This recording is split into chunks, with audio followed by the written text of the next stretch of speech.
Digital forensics is about processing laptops, cameras, phones, hard disks for analysis and basically to use in court cases.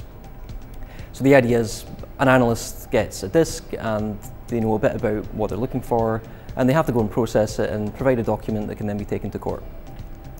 The problem is this can be time consuming and it takes quite a long time, and even just to read a 4 terabyte disk, just to get the data from it, takes 8 hours at the moment.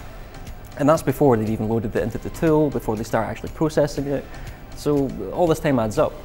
And for the police, this actually means that they've got backlogs of 18 months in some cases. And that's a figure from 2015. So it's only getting worse, and it's been a problem in the field for 10 years or more. So basically my research is looking at, not the field as a whole, but a sub portion of it, looking at image processing.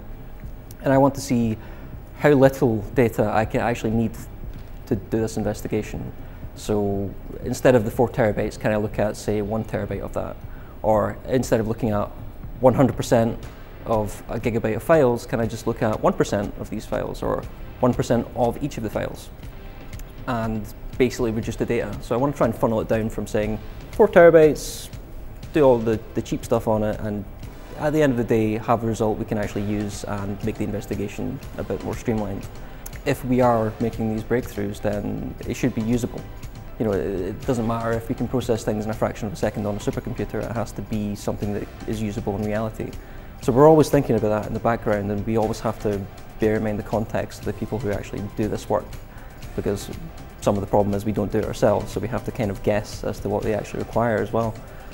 But yeah, the goal is to have something usable that we can actually put in the real world and have be used by the police themselves.